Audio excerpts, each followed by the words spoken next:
Welcome to Write to Publish, your go-to podcast for all things writing and publishing. I'm Karen Stanley, a 14 times published author and the founder of Mabel and Stanley Publishing. Join me as I share a multitude of tips and insights drawn from my own writing and publishing journey. We'll be hearing from some inspirational authors too, who will share their writing experiences and top tips for success. Each week, we'll learn about an aspect of writing, from composition to genre and from publishing to marketing. Listen in as we learn and chat about all things writing and publishing, and let's get you on the right path. All right, to publish with me, Karen Stanley. Lovely to have you all back in. I hope you've had a great week. I myself, whenever you're listening to this, have just returned from a very sunny weekend in Spain, and I've returned to grey clouds and drizzle. But do we get sad? No, we do not. We try not to anyway. So this week, I wanted to talk to you a little bit more about marketing for authors. I cannot tell you how many times I've had this conversation with people who've written books, people who are thinking about writing books, people who've just launched books, particularly people who've just launched books, and saying, do you know, my book's just not selling. I don't know why I'm not getting sales. I don't know why the sales are so slow. And my advice and my answer to them on every occasion is, what are you doing to market yourself? If you don't market your book, it's kind of like opening a shop and not telling anyone the address. No one's going to know it's there. And the other thing I would say, the caveat to this, and I will have mentioned this, I'm sure, in previous episodes, but it's worth saying, is that marketing is not a one and done situation. It takes a long time. It takes dedication. It takes perseverance. It takes a bit of general pig-headedness, I think, for want of a better word. So marketing your book, it's the long haul. It's not going to happen overnight. You're not going to launch that book and suddenly the sales are going to start rolling in. You might do very well with your launch. You know, you get that first flurry, but it's one that once that first flurry has worn off, that then it becomes hard to sustain that, to maintain those sales. And we've been talking over past weeks, and we'll talk in future weeks about the different ways that you can do that. But you definitely need a strategy. You definitely need a way of planning, really, what you're going to do to market your book, because you can just sort of chuck a lot of mud at the wall and hope some of it sticks. And let's face it, marketing is not an exact science. You will try things one week that will work brilliantly. You'll try the same things the next week and they won't work at all, or vice versa. So it's really is quite a fickle beast, is our marketing. But one of the platforms that you can use very successfully is Facebook. Now, I can't imagine there's anybody left in the free world who doesn't know what Facebook is and hasn't had some experience of it, and love it or hate it. I know lots of people aren't massively keen, because there are downsides to social media. Let's face it, there are some people on social media who aren't perhaps as kind as we'd like them to be. Social media can become quite a bit of a chore. It can feel like a bit of a millstone around your neck. It feels quite relentless. However, there are many better platforms to advertise your book or promote your book than Facebook. And let's face it, I mean, I don't know the stats, but how many millions, probably billions of people use Facebook every day. So if you're wanting to promote yourself as an author, then Facebook really has to be one of the platforms that you use for that. Slightly different, if you've written a business book, then I probably would be suggesting LinkedIn as your platform. I mean, like with anything, you've got to really understand where your audience are hanging out. So if you think that your book is more of a business book and it's got more of a businessy audience, then perhaps Facebook won't be the place for you. Perhaps LinkedIn will be better for you. But primarily today, we're going to talk about Facebook posting and Facebook promotion for your book. Now, the last thing you want to do is to go on Facebook and post, 25 times a day, this is my book, buy it, buy it, buy it, buy it. Because eventually people will get very sick of you.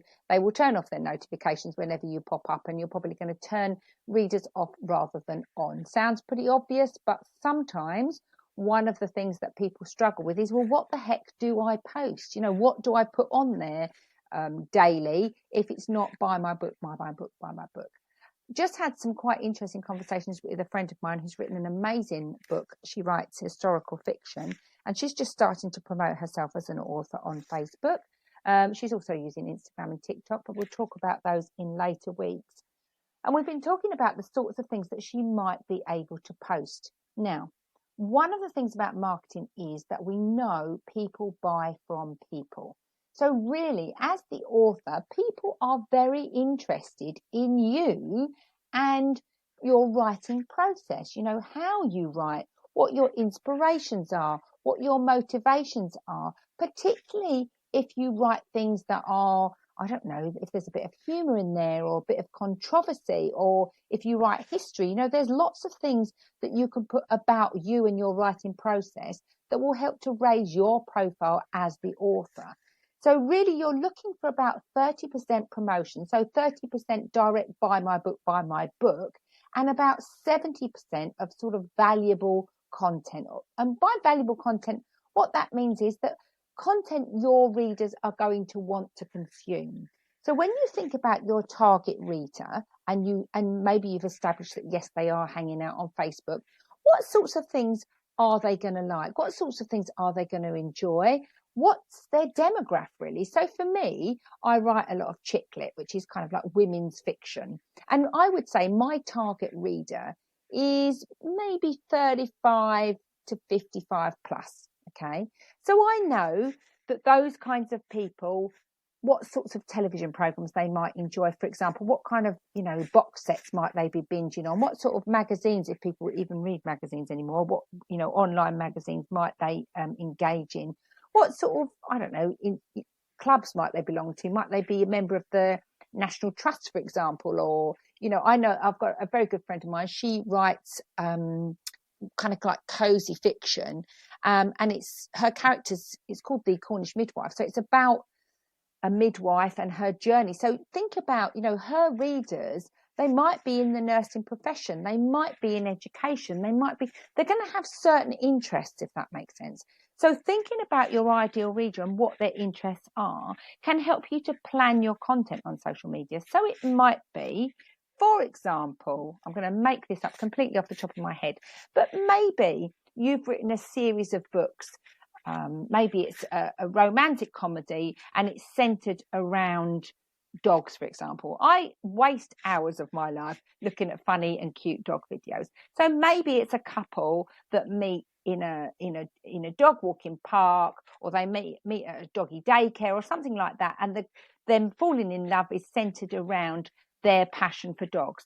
So you can see where I'm going with this, really, can't you? So maybe some of your content that goes out would be relevant to that audience. So I don't know, if you've got your own dog, you might share pictures of your dog and what your dog is up to. You might share posts or pictures or stuff that other people are posting with that content. It's things that your audience is going to go, oh, I like that, that's great. Okay, so think about your audience demographic. What's their age group? What might they be interested in? For example, this friend of mine, her historical fiction is based in the Tower of London, and there's a lot of kind of medieval type fiction in there, and she's got a real passion for the ravens that live around the tower. So you can see any kind of content that relates to the tower, to the history of the tower, to the ravens that live in the tower might be relevant to her audience. I hope you can kind of understand what I'm saying there, and you can think of something that would be pertinent to your audience. So think about the interests and the passions of your audience, and whether, and do you know what, sometimes they might not line up with your book. If you've written something that's completely off the wall, perhaps, and it might not be as easy to do that, but generally most genres, there'll be some kind of theme that your audience will be interested in. For example, say you've written a romantic comedy and it's set in Greece, for example, or you've written a work of fiction, it's set in Greece, and you might kind of share, facts and photos and things of the place. Or if you've written a book where the protagonist and the antagonist travel, you might be sharing some posts about travel or places around the world. So think about the content of your book and think about your ideal reader and what are they going to be into, what's going to float their boat. So that's one idea for things that you could post as part of your content. Really important is writer's life. So just how do you write? Do you go down to the shed at the bottom of the garden like Roald Dahl and sit with a pencil and an easel? And I think he used to break for lunch for a gin and tonic and then come back after lunch. Sounds like an ideal life. But, what's your writing schedule? Where do you write? Do you write in an office? Do you write in a little garden room? Are you someone who likes to go and sit at the local library? Is that content that you could share with your audience? So this is how I get up at this time. You could maybe even make a little reel, with a photo of your alarm clock going off, and you pour in your favorite cup of coffee in your favorite mug. And maybe you have a flask of water as well to keep you hydrated, a little picture of your, chair and your favorite cushion that you have to ease your backache whilst you're writing, all of that kind of thing. People are really interested in the writing process. So how you write, maybe you've got some funny little rituals. Maybe you're a night owl. Maybe you get up, when the stars are in the sky and you write them because you're somebody who likes to write late at night. Or maybe you're an early riser. You could maybe, I don't know, take a picture of the sunrise and say, up early this morning, ready to start work on my latest novel, or to put the finishing touches on what I'm writing at the moment. So writer's life is really important, along with things like I quite often will post things about how I take my brain breaks. So had a really busy day formatting, editing, writing, whatever it is today, and now I'm going for a walk along the beach. One of my very good friends, her husband, said, "You're always on the bloody beach, but if you live nearby, why wouldn't you be?" was my answer to that. Why would I not be on the beach? But joking aside, when I take my brain breaks, that's as important as when I'm writing. So I might post a little snippet of me walking on the beach with Mabel and taking a bit of a breather. I might, I don't know, take a little picture of a coffee cup and saying just breaking for a snack and a drink. So everything that goes into your writer's life, how you manage your writing schedule, where you write, what your writing rituals are, your timetable, your times, all of that kind of thing will be hugely of interest to your audience. You might also want to post things about your progress. Only 10,000 words to go until the finish of my novel, or I've written 5k words today. I'm really hoping that I can finish the last 2,000 and then I should have the first draft ready. Anything that charts your progress with regard to the writing and publishing process. If you're sending your book off to your editor, or if you've got to look over the edits that your editor has sent back to you and wants you to check and approve or disapprove, anything like that in the actual construct of the book. Another thing you can do, of course, is you can share snippets of your book as you're writing. You might share a character profile, or you might share one little scene from a particular chapter. You might do a little reading. I mean, those are great for your social media content. You might do a bit of you reading from the book and a passage from that book. And then interspersed with that, you can make some lovely reels, stories, actually advertising your book, where to buy it, why should they buy it. You can post reviews that people have left for your book. You can post kind of testimonials for people who are reading it or have read it. There's lots of kind of different ways in which you can promote your book on Facebook. And I can assure you there are hundreds and thousands of writers and also readers on Facebook. Try and search for some writing groups, or indeed blogging, or book bloggers, reading bloggers, groups like that, where you can kind of almost piggyback in and perhaps collaborate with those people, and they might allow you to do a feature in those groups now and again. One word of warning is don't try spamming those groups with your book or links to your book, because they'll kick you out quicker than a quick thing. They will not take kindly to that. So make sure that you give more than you take in those groups. Don't always be taking and wanting people to buy from you. Make sure you offer support and help. And you could even, another thing, quite nice thing to do is start to review other people's books. That's actually a lovely way. I know it feels like a bit back to front, but by reading and promoting and reviewing other people's books, that's a good way also to then promote your book, and also perhaps to get them to read your book and you read their books in return. So that's something that you can do and you can post all of that on Facebook. The thing about Facebook, a bit similar to Instagram, is try to keep your content interesting. So if you only do grid posts, or if you only do posts, you're going to find that perhaps that you won't get the traction that you might do. So I would always be inclined to mix it up with posts, stories and reels. A little bit of everything will really keep your Facebook page buoyant. You can have an author page, or you can promote your book on your personal page. Facebook don't love that. They don't love you to be promoting a business on your personal page.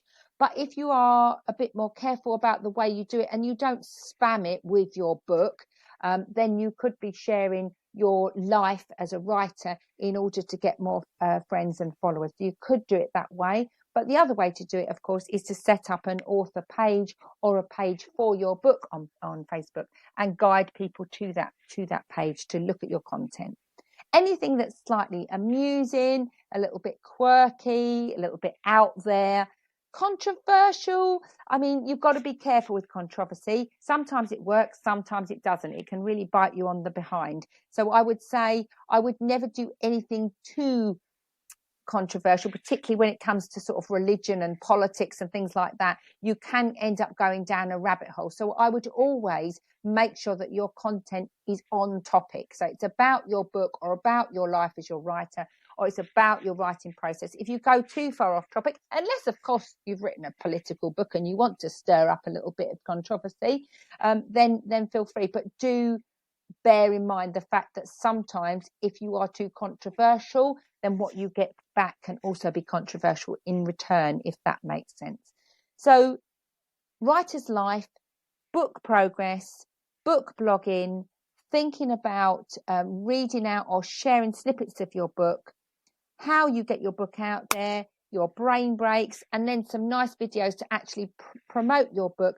The other thing to do is to get yourself a mailing list, and we've talked about that in previous podcast episodes, and get the URL to your sign up form. That could be going out as a lovely post on your Facebook page and getting people into that email list, as we talked about the other week, so that then you can nurture those readers and you can do a coming soon for my fans. My book's coming out next week. I'll email you the link, and hopefully you'll be building up interest like that. So with all of those followers that you've got on your Facebook page, you can then direct them to your sign up form, get them into your email list, and then you'll be able to nurture them when you launch that book. Of course, you can launch the book on social media, but obviously you don't know for sure whether everybody's going to see that. If you email it out to your list, you know for sure everybody's going to receive that email. Whether they act on it enough or not is another question, but you know for sure that you've got a better chance of them receiving that communication from you.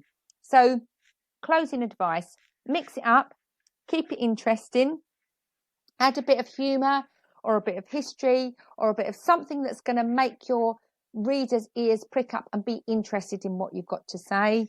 Make sure your content isn't all one-dimensional. So you want video content in there, you want audio content, you want just visual content, some nice photos, and then mix up where you're writing, how you're writing, what you're writing, along with snippets from your book and how your book's coming along. I hope that's helped you. If you've got any ideas, you can email me, Karen, at mabielandstanleypublishing.com, and I will absolutely be honoured to ask any of your questions and help you. Or if you get stuck with any ideas for Facebook posts or for, engaging your audience on Facebook, then please do let me know. One last thing I would say, polls are great. Polls and questions. Really what you want is you want engagement. You don't really just want to be a broadcaster. You don't want to be putting out all this content and nobody's reacting to it, nobody's engaging with it. So one thing that I would say is if you're putting all this content on Facebook, and I would probably go for a post a day if you can possibly manage it. Even if you did, an author friend of mine, she did 365 days of inspiration, and she literally just took a photo of something that inspired her every day. But what you're aiming to get is engagement. If you're not getting any engagement or any interaction, then you're literally just broadcasting out content with no impact. And that's absolutely not what you want. So make sure that whoever engages on your post, you go back in, you like their comment, you respond to their comment. But going back to my earlier thing about questions and polls, putting things out there that actively encourages or actively asks your audience for engagement can be a good way to get traction. So something like, which of these names would you choose for my main character? Or, what do you think the protagonist should do next? Or what's your favorite film character, or who's your favourite baddie, or who's your favourite goodie. Do you see where I'm going with this? So what you're doing is you're asking questions to actively get people to engage with you and interact with your page. And that's how you build up that rapport. That's how you build up those conversations, build up the engagement, and you're then nurturing those people to act when you release your book. So I hope that makes sense. So get that engagement, and don't be a flat broadcaster who never engages once they've put that post out, because really what you're doing then is wasting your time. In all honesty, you're spending a lot of time on something that you're not then doing anything with, and it's having little impact. So I hope that's helped you. Remember, Karen at mabelandstanleypublishing.com if you would like an answer to any of your questions, and also if you would like to sign up for our newsletter, where you'll get reports of the podcast episodes and any kind of special offers or things that are happening at Mabel and Stanley at this current moment in time. So I wish you all well. Have a wonderful week. If you're listening on the replay, I hope you had a wonderful week, and I look forward to seeing you all again next week. Thank you for listening.